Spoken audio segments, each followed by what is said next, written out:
মতো এর কি বুলি কহে ও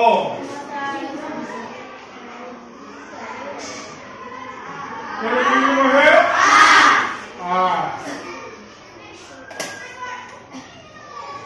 এর কি বুলি কহে হসই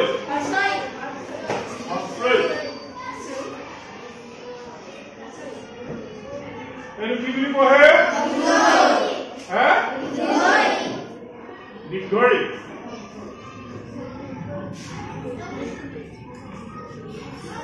এর কি বুলি কহে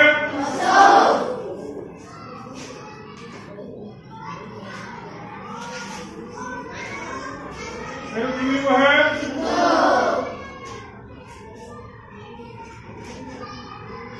এর কি বুলি কহে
এই স্বৰবৰ্ণ সহায় লবলগীয়া হয় এতিয়া ক ব্যঞ্জন বৰ্ণৰ প্ৰথম আখৰটো কি ক ক বুলি কওঁতে শেষত কি উচ্চাৰণ হৈছে অ উচ্চাৰণ হৈছে হয়নে ক বুলি কওঁতে শেষত কি উচ্চাৰণ হৈছে অ কি হ'ল ক ক বুলি কওঁতে শেষত কি উচ্চাৰণ হ'ল অ উচ্চাৰণ হৈছে ক হয়নে এতিয়া চোৱা তোমালোকে শব্দবিলাক চাবা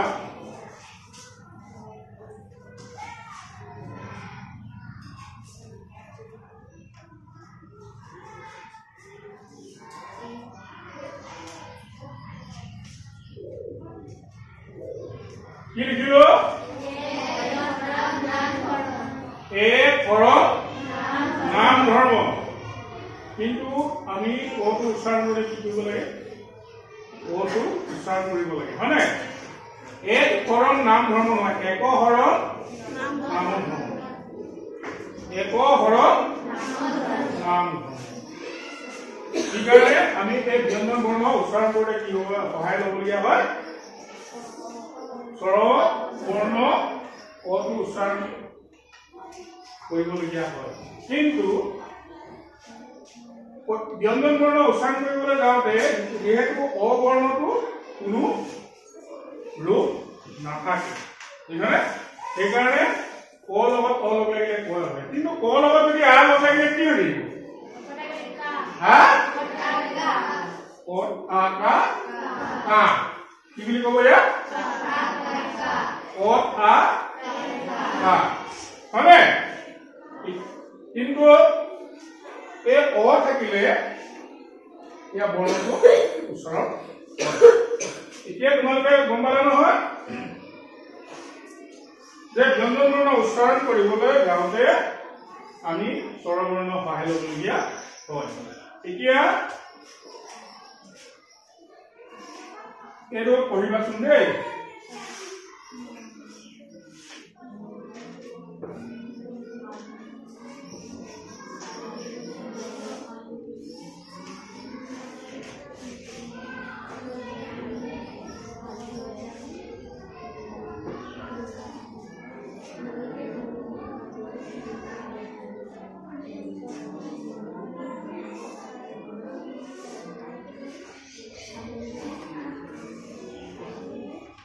এটা পড়াশোনা তোমালোকে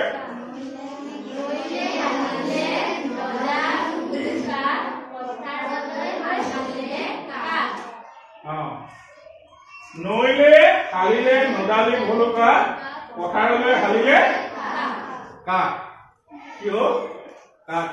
কিন্তু আমি যে অলপ আগতে শিকিছিলো যে স্বৰবৰ্ণ সহায় ল'বলগীয়া হয় এতিয়া কটো যদি আমি স্বৰবৰ্ণ সহায় লওঁ কি হ'ব কি হ'ব হা কাক হয়নে নইলে হালিলে নদালি ভলুকা পথাৰলৈ হালিলে কাক কি বুলি ক'ব কাক কি কাৰণে ক'ব স্বৰবৰ্ণ উচ্চাৰণ কৰিব লাগিব এতিয়া চোৱা কাক বুলি ক'লে আপুনি কি বুজালে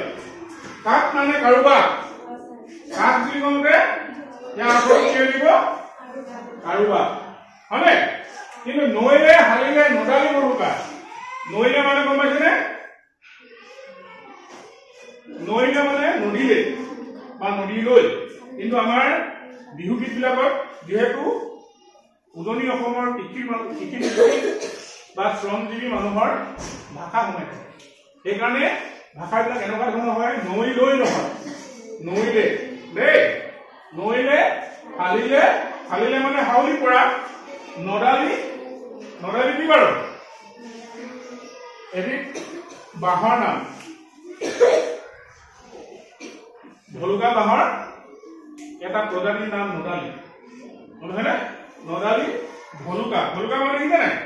জাতি বাঁহ ভলুকা বাঁহ হয়নে বিজুলী বাঁহ এনেকুৱা ধৰণৰ বিভিন্ন প্ৰকাৰৰ বাঁহ আছে নহয় তাৰ ভিতৰত এবিধ ভলুকা বাঁহ পথাৰলৈ হালিলে কাক পথাৰলৈ গম পাইছেনে পথাৰ কোনবিলাক আমাৰ চাৰিওফালে থকা যি খেতি বাতি কৰোঁ ধান খেতি কৰোঁ হয়নে সেইবিলাকে পথাৰ হয়নে পথাৰৰ বাৰীৰ ঢাপত থকা কাকো বাঁহজোপা এইজোপা এবিধ বাঁহৰ নাম এই কাকো বাঁহজোপা কি হ'ল কাৰোবাৰ বাৰীৰ চুকত থকা কাকৰ বাঁহজোপা পথাৰলৈ হালি পৰিলে নহ'লে নাই নৈলে হালিলে নদালি ভলুকা পথাৰলৈ হালিলে কাকো বুজিছেনে এই আমাৰ এই উচ্চাৰণবিলাক কি হ'ল বিহুগীতবিলাকতে হওক বা অন্যান্য হেৰিবিলাকতে হওক এই বৰ্ণ উচ্চাৰণৰ ধ্বনিৰ যিটো নিয়ম সেই নিয়ম মানি চলা হয় এতিয়া আমি অবৰ্ণটো আমি কি হ'ল উচ্চাৰণ কৰিবৰ কাৰণে ব্যঞ্জন বৰ্ণ সহায়ক হিচাপে ব্যৱহাৰ কৰোঁ কিন্তু ইয়াৰ আৰু এটা ৰূপ আছে কি ইয়াৰ ধ্বনি আৰু এটা ৰূপ আছে সেইটো হ'ল অ এই অটো উচ্চাৰণ কেনেকুৱা ধৰণৰ হয় উ নিচিনা হয় কেনেকুৱা ধৰণৰ হয় উ কিন্তু একেবাৰে উ নহয় উ নিচিনা ধ্বনি এটা উচ্চাৰণ হয় যেনে এইটো পঢ়াচোন তোমালোকে এইটো কি বুলি পঢ়িবা হা লৰা আৰু এইটো কি পঢ়িবা এইটো কি বুলি পঢ়িবা হা এইটো কি বুলি পঢ়িবা লৰা লৰা এইটো কি বুলি পঢ়িবা হা এইটো চোৱা এই যে ফুলটো দিলো ল ক লাগি আছে কিন্তু তাৰ ওপৰত এটা কমা দেখিছানে এইটো দিয়া থাকিলে কি হয় অৰ্ধ উচ্চাৰণ হয়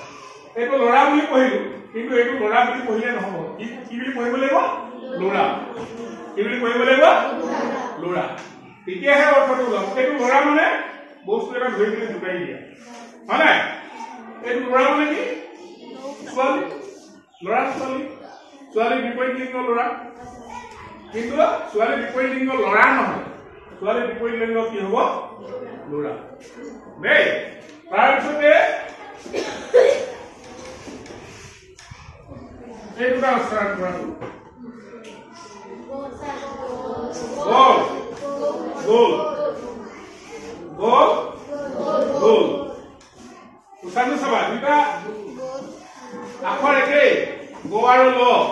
ইয়াতো গ আৰু ল কিন্তু ওপৰত কি আছে ইয়াৰ উচ্চাৰণটো কি হ'ব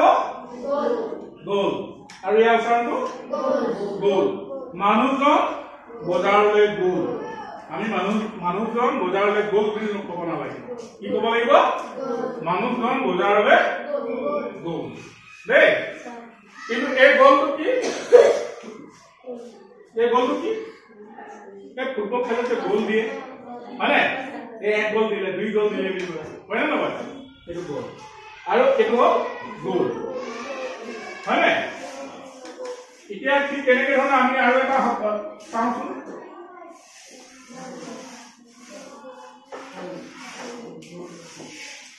এইটো কেনেকে উচ্চাৰণ কৰি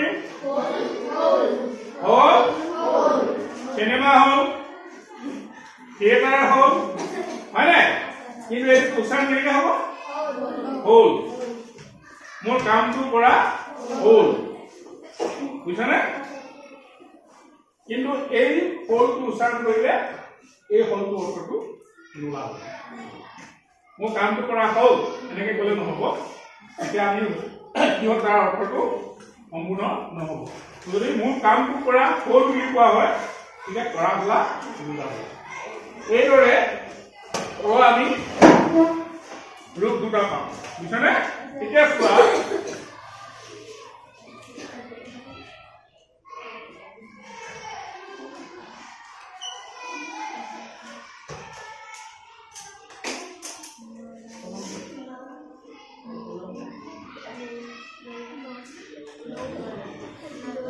এই শব্দটো চোৱা এটা কি ক'ব লাগিব আমি লৰালি লৰালি হয় লৰালি লৰালিকা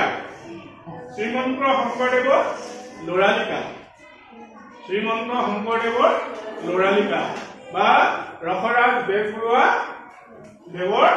ল'ৰালিকা বুজিছানে কিন্তু এই ল'ৰালিকা কি বুজাব এই ল'ৰালি বুলি কওঁ এই ল'ৰালি বুলি ক'লে কি হ'ব কোনো এটা বস্তু জোকাৰি দিয়া হয় নাই তুমি ফুলজোপাই জোকাৰিলা তাৰমানে ল'ৰালা বুজিছানে ইয়াৰ অৰ্থবিলাক বেলেগ বেলেগ হৈ যায় ইয়াৰ উচ্চাৰণ কৰোঁতে আমি ল'ৰালি ক'বলৈ শিশুকালৰ অৱস্থা বুজাব আৰু ল'ৰালি বুলি ক'লে কিবা এটা বস্তু জোকাৰি দিয়া বা তেনেকৈ কি কয়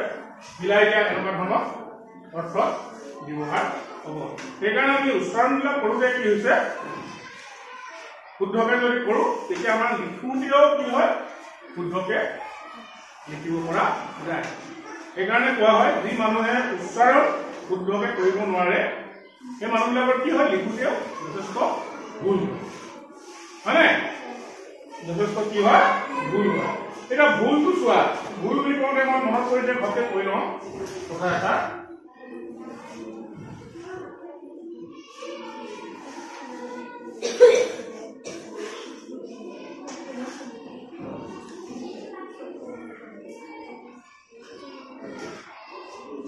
এইটো কেনেকৈ পঢ়ে ভুল আৰু এইটো ভুল চোৱা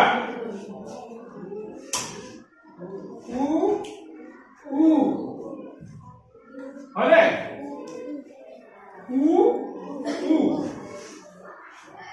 অ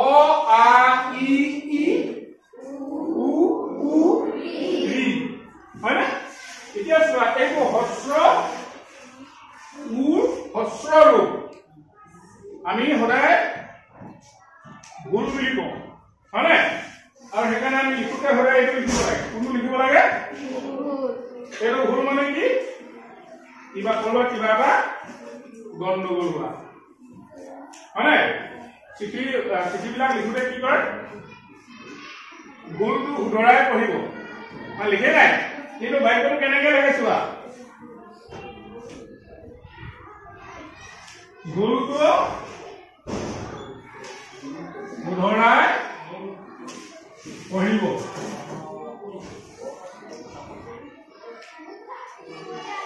কোনটো লিখে এই ভুলটো শুধৰাই পঢ়িব যিটো ভুল শুধৰা হ'লে ক'লে সেই ভুল বানানটোৱে কোনো কি কাৰণে আমাৰ যে উচ্চাৰণে খেলি মেলি এইটো হ'ল ভুল এইটো হ'ল ভুল উচ্চাৰণ ভত দীৰ্ঘকাৰ যেতিয়া দিয়ে তাৰ উচ্চাৰণটো কেনেকুৱা হ'ব লাগিব উচ্চাৰণৰ দীৰ্ঘৰু ভুল ভুল হয়নে ভুল ভুল এতিয়া চোৱা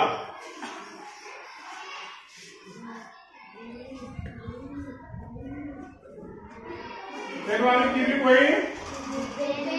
ভূপেন্দ্ৰ কি বুলি পঢ়িব লাগিব ভূপেন্দ্ৰ হয়নে ভূপেন্দ্ৰ নহয় কাৰণ এইটো উচ্চাৰণ কৰিলে নহ'ব উচ্চাৰণটো কোন কৰিব লাগিব হা এইটো উচ্চাৰণ কৰিব লাগিব ভূপেন্দ্ৰ কিন্তু আমি ভুল শুদ্ধ যেতিয়া লিখিম তেতিয়া এইটোহে শুদ্ধ এইটো শুদ্ধ নহয় কাৰণ আমি ভুল বুলিয়ে কওঁ ভুল নকওঁ হয়নে কি বুলি কওঁ ভুল বুলি কওঁ ভুল নহয়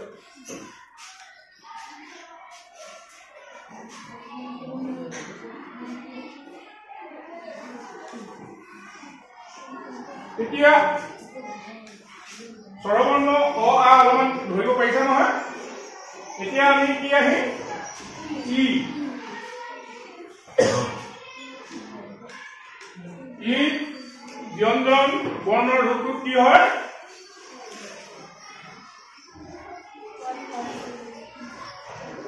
এডাল চিন আহে হয়নে যেনেকৈ অত কোনো চিন অহা নাছিলে আকাৰ আহিছিলে হস্ৰ ই মানে ই কি আহে যেনে ক ই কি হ'ল কত ইস্তিকাৰে কি নহয় কত হস্ৰকাৰে কি মানে হস্ৰ কি যেনে আমি কি কওঁ কিতাপ কিতাপ নহয় কি পঢ়িব লাগিব আমি কিতাপ কাৰণ আমি ও হস্ৰ ই মানে ইহে হয় কি নহয় কিতাপ কিন্তু এইটো হৈছে দীৰ্ঘৰ ই দীৰ্ঘৰ এডাল হস্ৰ ই এডাল কিন্তু কি হ'ব দীৰ্ঘৰ ই আমাৰ এই দুটা বস্তু সদায় গণিব লাগে এইটো হৈছে হস্ৰ ই আৰু এইটো দীৰ্ঘ ই এতিয়া চোৱা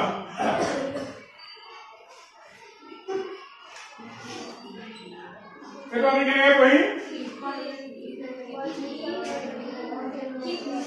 কি বুলি পঢ়িম কি কি হ'ব কি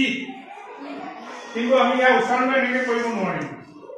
এইটো উচ্চাৰণ কৰিলে কি হ'ব কি এইটো উচ্চাৰণ কৰিলে কি হ'ব কি কিন্তু এইটো আমি উচ্চাৰণ কেনেকৈ কৰিব লাগিব কি কি কাৰণে ই দীৰ্ঘ ই এতিয়া চোৱা যেনেকৈ আমি এইটো উচ্চাৰণ কৰিম কিতাপ